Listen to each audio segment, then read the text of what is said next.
विजय कुमार जी हैं।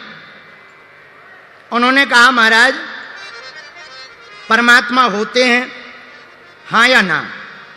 यदि होते हैं तो हमें सुनाई, उनकी बातें सुनाई क्यों नहीं देती?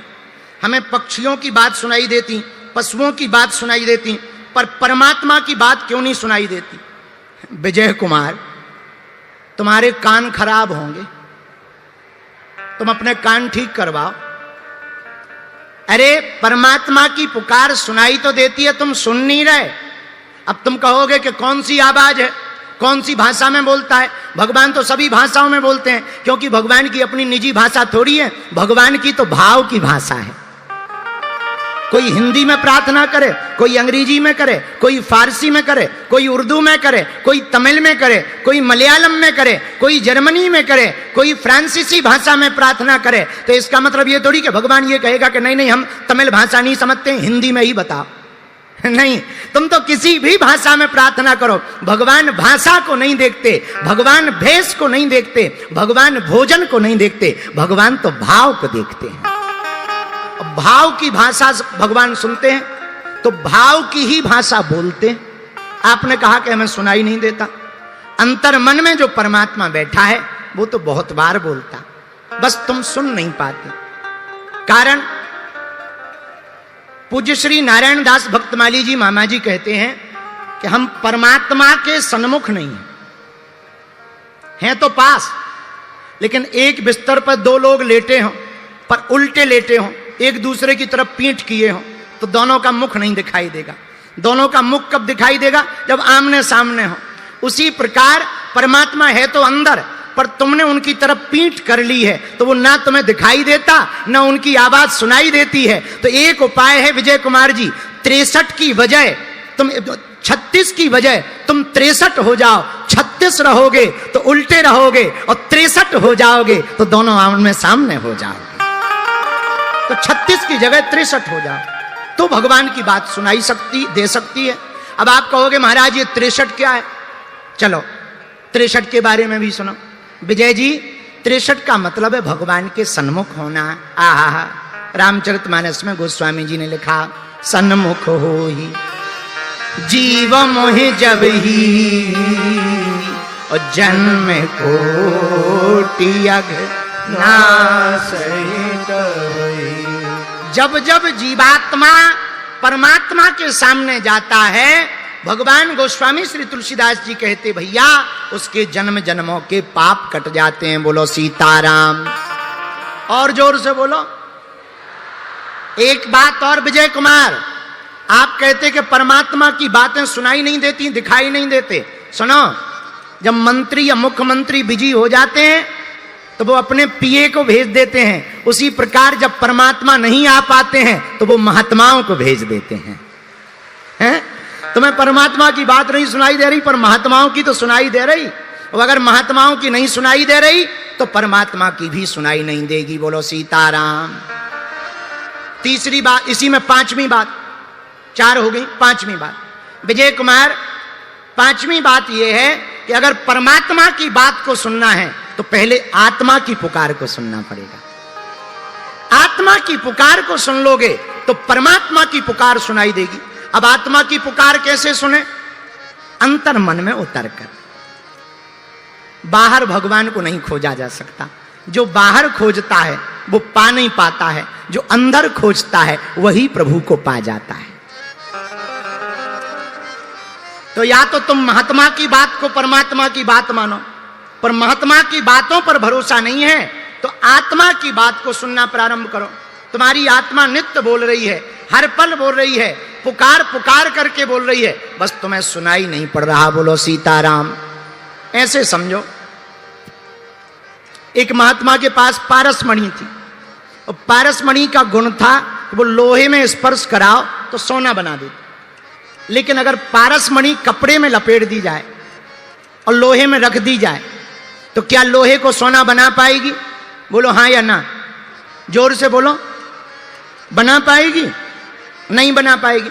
लोहे को सोना तभी पारसमणि बना सकती जब कपड़े को हटा दिया जाए और फिर स्पर्श कराया जाए, वैसे ही आत्मा और परमात्मा दोनों अंदर हैं, पर दोनों मिलन क्यों नहीं हो पा रहा? बोले माया का कपड़ा लगा हुआ है, माया का पर्दा हटा दिया जाए तो परमात्मा की प्राप्ति हो जाएगी।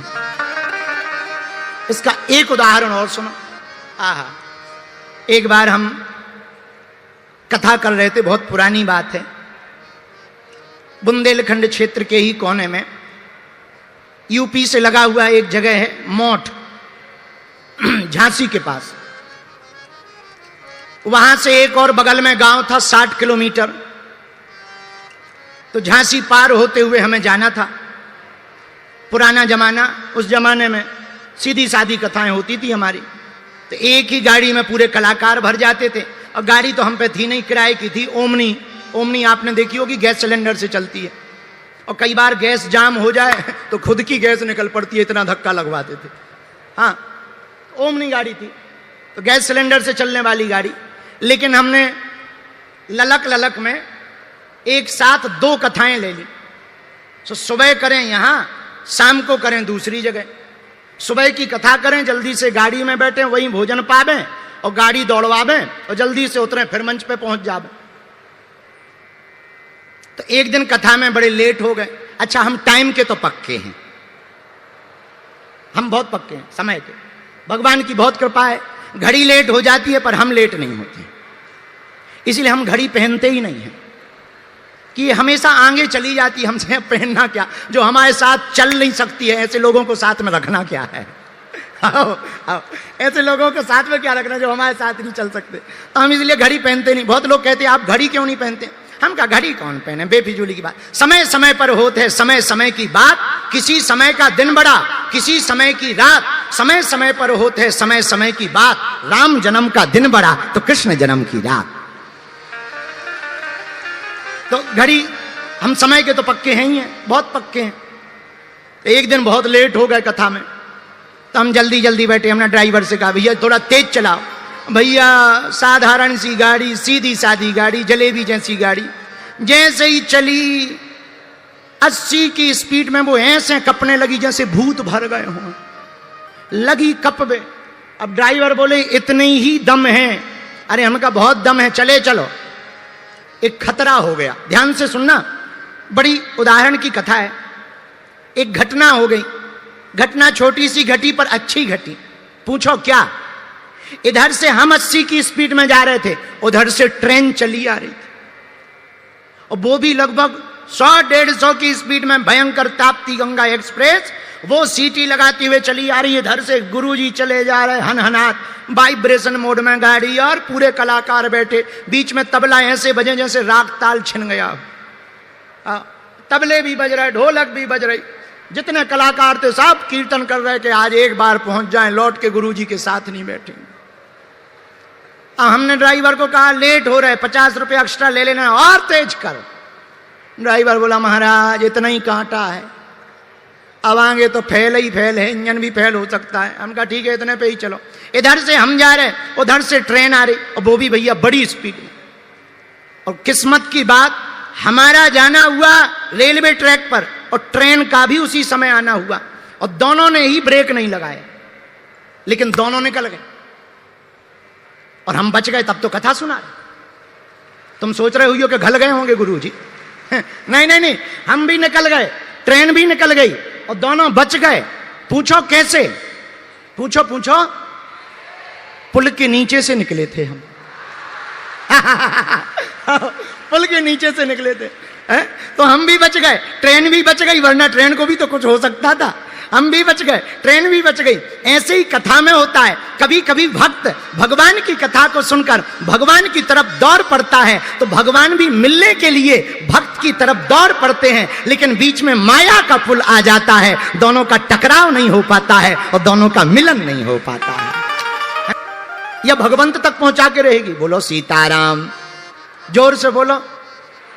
लेकिन हाँ, शर्त यह है चापलूसी करके मत बैठना, बैठना पूर्ण समर्पण के साथ। एक आदमी था, रहा होगा पंचकुला का, महान तो पंचकुला में ही मिलते हैं।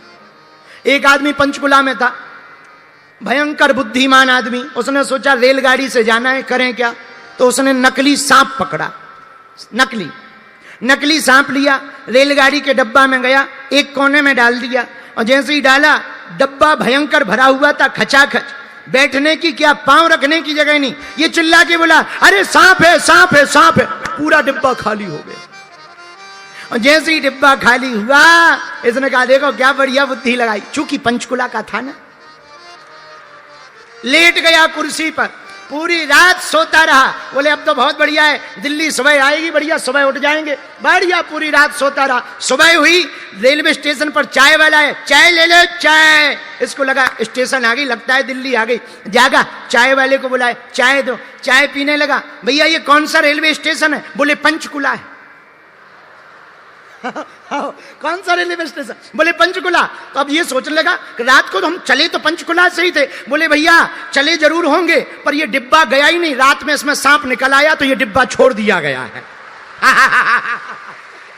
यही जिंदगी है। तो जिंदगी में अगर तुम भगवान के सामने होशियारी करोगे तो भगवान ठिकाने लगा देंगे। बोलो सीताराम, जोर से बोलो। इसलिए हर जगह होशियारी करना, भगवान के सामने, गुरुजी के सामने होशियारी ना करना, वरना ठटरी भर जाएगी। दूसरी बात होशियारी पे, एक यही पंचकुला का कुत्ता, अच्छा कुत्ता तो कुत्ता होते हैं, हर जगह होते हैं, हमारे गांव में भी बहुत से कुत्ते हैं, तो बुरा ना मानना। पंचकुला का एक कुत्ता, ये तर्क हम, ये दृष्टांत हमेशा सुनाते तो हमें याद आ गया। एक पंचकुला का कुत्ता बैलगाड़ी के नीचे जा रहा था, पूंछ छुई थी बैलगाड़ी में, उसको लग रहा था बाहरे हम बैलगाड़ी चला रहे हैं। हाँ, उसको लग रहा था बाहरे हम बैलगाड़ी चला रहे हैं, बल्कि चला कोई और रहा था, बस केवल पूंछ टच हो जाने के कारण उसको लग रहा था हम चला रहे। उसने सोचा वाह, आज तो हमारी मैगजीन में फोटो छपेगी, कुत्तों के इतिहास में नाम लिखेगा कि टॉमी नाम का कुत्ता बड़ा बलवान था, बैलगाड़ी ले जाता था। ये सपने देख ही रहा था। उसने सोचा पहले ट्राई कर लो, सच में चला रहे कि नहीं चला रहे। उसने सोचा अगर हम रुके और गाड़ी रुकी तो पक्का है हम चला रहे। वो रुका, किस्मत की बात, गाड़ी का पहिया पत्थर में अटक गया, गाड़ी रुक गई। अब उसको फुल कॉन्फिडेंस हो गया, वाह अब तो हम ही चला रहे हैं, हम ही चला रहे हैं, वाह वाह वाह हम ही चला रहे हैं। लेकिन भगवान ऐसे लोगों की बुद्धि जल्दी ठिकाने लगाते। आगे गए, बैलों को गाड़ी के मालिक ने निकाल दिया। जैसे ही बैलों को निकाला, गाड़ी नीचे आई तो जो कुत्ता ये सोच रहा था हम चला रहे, गाड़ी में चप गया चाउमीन, कैसे पांव पसर गए, मुंह फैल गया। तब उसे समझ में आया ये तो हमारा वहम था कि हम चला रहे, चलाने वाला तो कोई और था। वैसे ही मेरे पागलो, जिंदगी का सार है, अगर हम सोच लें कि हम चला रहे तो ये वहम होता है। लेकिन कोई व्यक्ति ऐसा होता जो सोच नहीं, मान लेता परमात्मा चला रहा, उसी को संत की प्राप्ति होती, और जिससे संत की प्राप्ति होती उसी को हनुमंत की प्राप्ति होती, और जिसे हनुमंत की प्राप्ति होती उसी को भगवंत की प्राप्ति हो जाती है। बोलो सीताराम, जोर से बोलो, और जोर से बोलो। अब उपाय क्या है? उपाय है कथा। अच्छा महाराज, एक बात और, कथा खूब कथा सुनी महाराज, पर हमें कुछ परिवर्तन होते नहीं दिखा, ठटरी के भरे। तुम कथा में तो बैठते हो, पर कभी घर जाके ये सोचना क्या कथा तुम्हारे अंदर बैठ रही है? तुम कथा में तो बैठे हो, पर क्या कथा तुम्हारे अंदर बैठ रही? कथा में बैठना बड़ी बात नहीं है, कथा तुम्हारे अंदर बैठ जाए ये बड़ी बात है। अब कथा कैसे बैठेगी अंदर? कथा तन के बैठने से नहीं बैठेगी, मन के बैठने से बैठेगी। मन के साथ बैठोगे तो कथा हृदय में बैठेगी। बोलो सीताराम।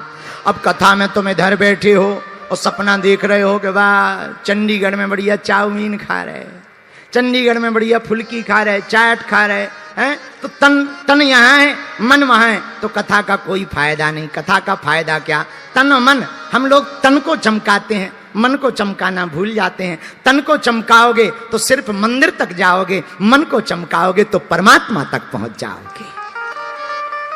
इसलिए एक गीत हमें बहुत याद आ गया, अरे तेल चमेली चंदन सावन, तेल चमेली चंदन सावन, चाहे लगा लो सेंट, जगत में कोई न परवाह।